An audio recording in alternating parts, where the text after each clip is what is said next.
Have you ever walked into a room and felt like your presence barely registered? Like people heard you but didn't really listen? Maybe they spoke over you, dismissed your ideas, or simply looked right through you as if you weren't even there. And the hardest part? They did it with a smile, casual, effortless, as if it was perfectly normal. It's that quiet sting of being overlooked, of being treated as less.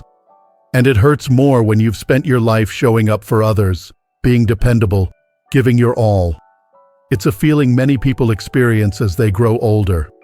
After a lifetime of hard work, raising families, building relationships, and giving your best, the world around you starts to shift. Sometimes slowly, sometimes all at once. Suddenly, your name is no longer remembered in the spaces you helped create. Your opinions are brushed aside. Your kindness is taken for granted. And the respect that used to feel natural, it begins to fade. But here's the truth.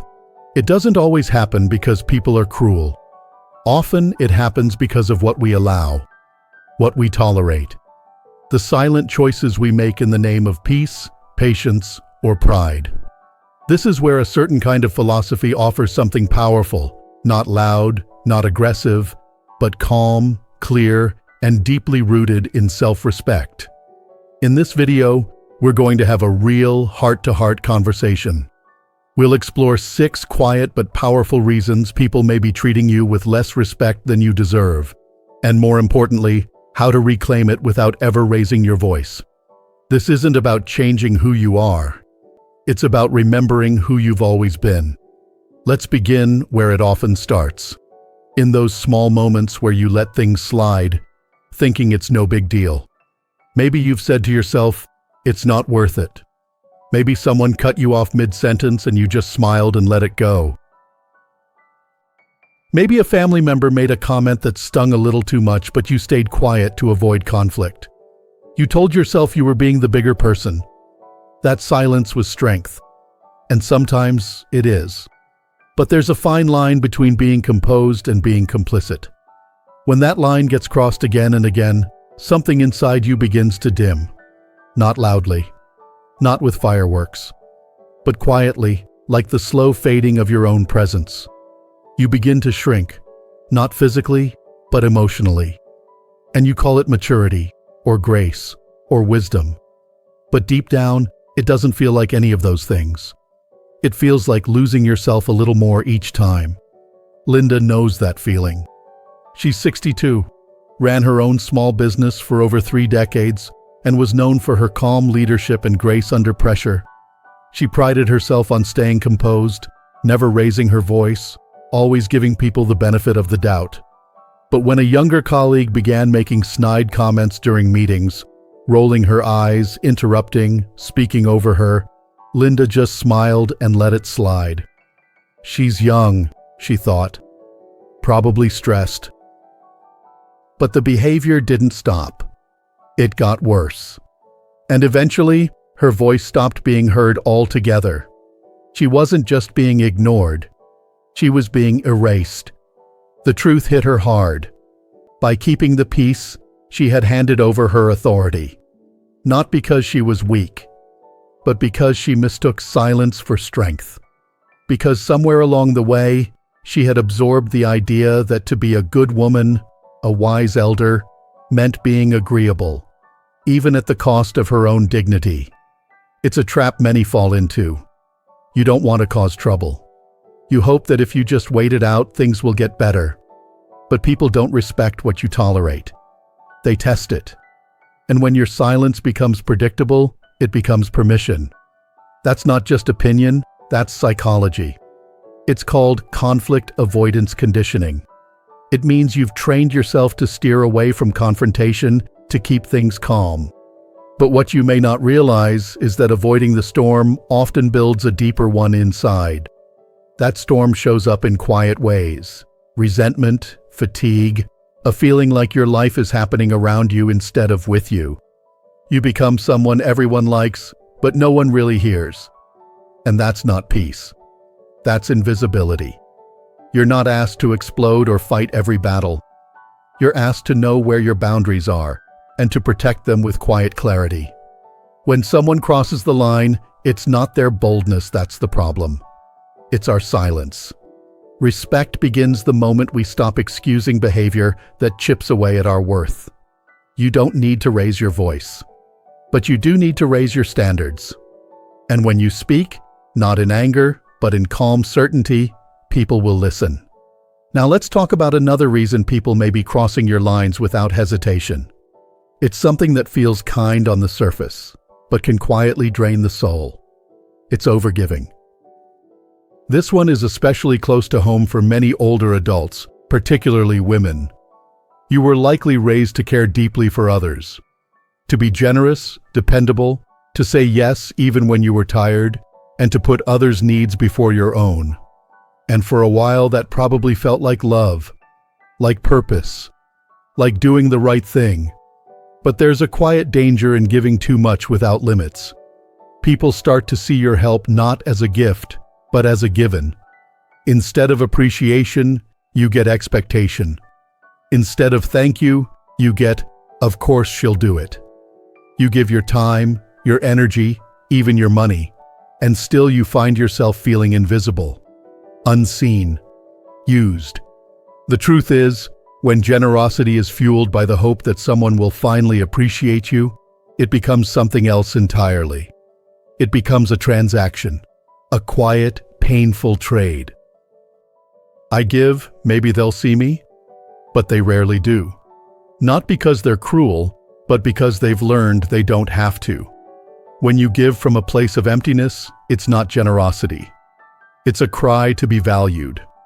But true giving comes from wholeness, not from a desire to be liked, but from a conscious choice to serve, when and how you decide. A grounded woman doesn't give until she's depleted. She gives because her cup is full, because her life is rooted in clarity, not chaos. She honors her time. She honors her energy. And that quiet self-respect becomes a boundary no one dares to cross. So the next time you feel that familiar urge to say yes when your heart says no, pause. Ask yourself, is this kindness, or is it a quiet plea to be accepted? Because the world doesn't need you to bleed for people who never once offered a bandage. What it needs, what you need, is to live with self-command. And that starts by choosing when to give and when to hold firm. There's nothing selfish about honoring your limits. In fact, it's one of the most respectful things you can do, for yourself and for those around you. Because when people see you protecting your energy, your time, your peace, they learn to respect it too. And so we begin to remember, respect isn't earned by giving yourself away. It's earned by standing firm in who you are. Now that we've opened the door to the truth about overgiving and silence, let's take a step further. Because even if you've managed to say no to some things, even if you've pulled back a little from always being available, there's still a harder truth many of us face, especially when it comes to love. See, sometimes the people who disrespect us aren't strangers or acquaintances. They're the ones we love the most. A spouse, a child, a lifelong friend. Someone who used to look at you with admiration but now, maybe, looks right past you. And when that happens, it cuts deeper than we like to admit. You stay. You stay in the conversation, the dynamic, the relationship. Not because it's healthy, but because you've convinced yourself that enduring it is what love looks like. You say, they didn't mean it. Or, they're just under stress. Or, that's just how they are. And little by little, you start making excuses for behavior that chips away at your sense of self. You start shrinking, bending, softening the sharp edges of your boundaries until they're barely visible. But that's not love. That's emotional endurance. And there's a big difference. True love, the kind that honors and uplifts you, doesn't make you feel small. It doesn't make you second-guess your worth or make you explain your value over and over again just to stay in the room. And yet, many of us stay in rooms like that. We keep our arms open, we keep the peace, we keep quiet, and we call it loyalty. But what it often becomes is permission. Because once someone realizes they can speak to you however they like and still have your affection, they stop seeing you clearly. Not necessarily because they're heartless, but because we've trained them to. When you tolerate repeated disrespect in the name of love, the message becomes clear. Your dignity is negotiable. Your peace is optional. Your presence comes with no expectations of mutual care. That isn't a relationship. That's captivity. And here's the thing. We don't always do this because we're unaware. Often, we do it because we're afraid. Afraid of being alone. Afraid of what life looks like without that connection. Even if it hurts. Even if it's hollow. And that fear convinces us to stay silent. But silence is expensive. It costs your self-respect, your emotional health, and over time, your identity. You stop hearing your own voice. You forget what it feels like to be spoken to with kindness, with reverence, with sincerity. We're reminded that love without self-respect isn't love at all. It's dependence. And true strength in a relationship lies not in how much we can endure, but in how clearly we can draw the line between grace and degradation. A wise woman doesn't walk away from love, but she does walk away from dynamics that force her to abandon herself. She stays grounded in clarity, not emotional chaos. She understands that affection should never come at the cost of dignity. So, if you found yourself staying silent in order to stay connected, I want to offer this. It's not too late to speak. Not with blame, not with fury, but with calm, unwavering self-awareness. You can love someone and still tell them, that's not okay. You can value a relationship and still say, that hurt me. And you can protect your peace without pushing people away. Because real love, healthy love, respects a boundary. And anyone who doesn't, that's not love you're losing. It's a weight you've been carrying too long. Let's keep going, because there's another quiet pattern that chips away at your sense of self. The inability to say no. It sounds small, doesn't it? Just one word. But for so many of us, saying no feels like we're letting someone down. Like we're being selfish or cold or unreasonable. Especially when you were raised in a time where being helpful and self-sacrificing was the standard of being good, being strong, being admirable. And so, you keep saying yes, even when you don't want to, even when you're tired, even when your gut says, not this time. You agree to help. You agree to meet. You agree to absorb what others don't want to handle. And every time you do, something small is taken from you, not by force, but by your own permission. Eventually, people stop asking. They start expecting. You become the dependable one, the fixer, the go-to for everything and everyone. And while that may sound noble, the truth is it comes at a cost. Your time, your energy, your identity. Because when you always say yes to others, you begin to disappear from your own life. You become so busy supporting others that you forget to ask, what do I need today? You stop tending to your own garden. You stop resting. You stop dreaming. And slowly, you start to feel invisible. Even in the very relationships you pour yourself into. That's not generosity. That's self-abandonment. There's a powerful lesson here. Discipline isn't just about what we do. It's about what we don't do. It's about knowing that your time is sacred, your energy is finite, and your peace is worth protecting. Saying no doesn't make you harsh. It makes you clear. It tells the world that you know where your boundaries are and that you honor them, not out of pride, but out of self-respect. And when people see that, something interesting happens. They start to pause. They start to consider your time before asking for it. They begin to treat you like someone who deserves consideration, because that's exactly what you've shown them. So if you've been feeling stretched thin, pulled in too many directions, and quietly resenting how your life feels full but never fulfilling, maybe it's time to say no. Not to punish others, but to return to yourself. Because when you reclaim your time, you reclaim your presence. And when you live like your presence matters, others start to believe it too. Let's pause for a moment. I want you to take a breath. Really take one. Because what we're talking about here isn't just about other people. It's not just about their behavior or their tone or their expectations.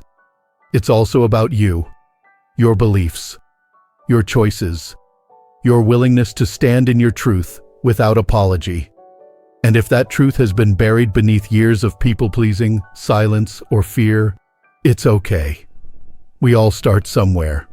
What matters now is that you begin to raise the standard. For how you speak, how you give, how you love, and how you live. So far, we've talked about silence, overgiving, tolerating disrespect in the name of love, and the quiet weight of always saying yes. Each of those patterns leaves a mark, not just in how others treat you, but in how you begin to see yourself. But there's one more piece to this puzzle that goes even deeper, and for many people, especially as they move into the later seasons of life, it's the hardest truth to face. It's the idea that you've been waiting for someone else to tell you that you matter. You've done everything right. You showed up. You kept your promises. You worked hard. You helped raise a family.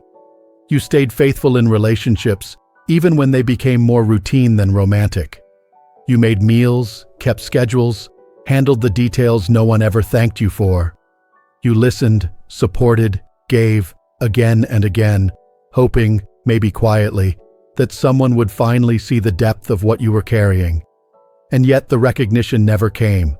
Not the thank you, not the genuine acknowledgement, not even the look that says, I see you, I value you. Instead, the world just kept moving.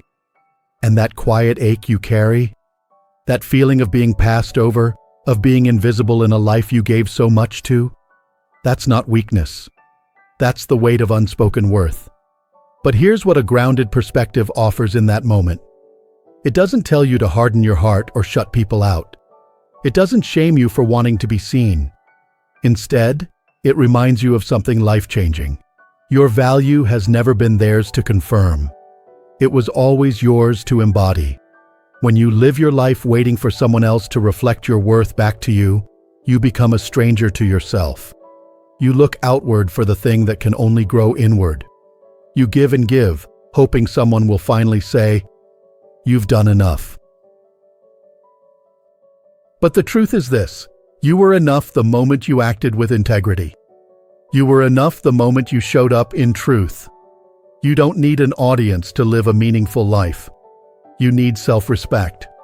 This wasn't written to earn applause.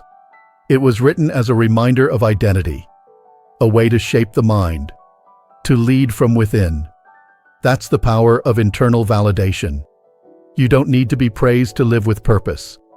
You simply need to stop outsourcing your worth to people who were never meant to define it.